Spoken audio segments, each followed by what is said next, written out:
ہے ملتان سے. جی وردہ پوچھے گا. جی السلام علیکم. وعلیکم السلام. میں استاذہ سے یہ پوچھنا چاہتی ہوں کہ جیسے کہ اللہ تعالیٰ نے الحمدللہ یہ شوق دیا ہے کہ میں حج کے تمام مناسک جو ہے نا ان کو پوری قوت سے بھرپور طریقے سے کرنے کا شوق رکھتی ہوں.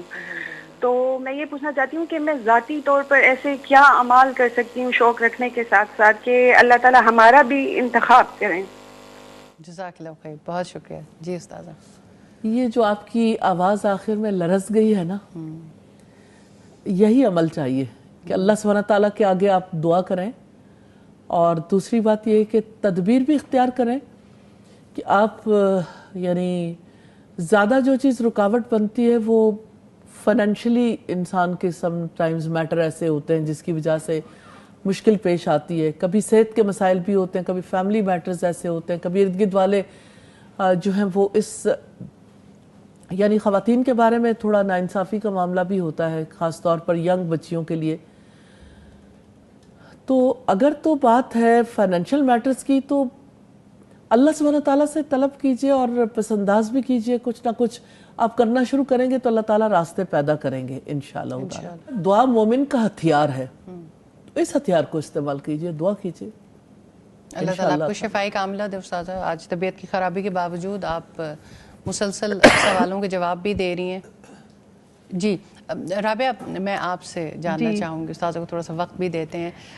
میں فائزہ خاص طور پر اس بارے میں ضرور شیئر کروں گی کہ ابھی جیسے اخلاص کے حوالے سے بات ہو رہی تھی، تو جب آپ وہاں جاتے ہیں اور ابراہیم علیہ السلام کے نقش قدم کو دیکھتے ہیں تو ریئلی فیلنگ ہوتی ہے کہ اللہ تعالیٰ اخلاص کو کیسے قبول کرتے ہیں نا.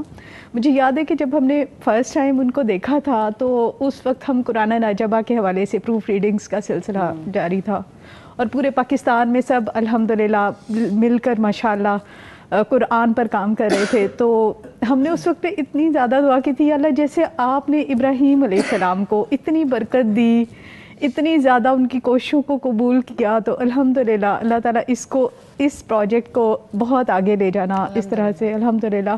اور وہاں پر آپ کو پریکٹیکلی جب چیزیں اخلاص کی پوری ایک پریکٹیکلی نظر آتی ہیں نا، حضرت حاجرہ کی سعی الحمدللہ. اور اللہ تعالیٰ نیکیوں کا کتنا بڑا قدردان ہے. اصل بات تو یہ نظر آتی ہے کہ ٹھیک ہے انہوں نے اللہ کے لیے اگر کچھ کیا اور خالص ہو کے کیا تو اللہ تعالیٰ نے کیسے تذکرہ خیر جاری کر دیا. آج تک ہم اپنی اماں حاجرہ کے نقش قدم کو فالو کرتے ہیں. حضرت ابراہیم، اور یہ جو بڑی بات ہے نا عرفات کے میدان کے لیے اللہ سبحانہ تعالیٰ کا فرمان وَاعْلَمُوا أَنَّكُمْ إِلَيْهِ تُحْشَرُونَ، اس میں اخلاص پوشیدہ ہے. اچھے طریقے سے جان لو کہ تم اللہ سبحانہ تعالیٰ کے حضور جمع کیے جاؤ گے. جزاک اللہ خیر استاذہ.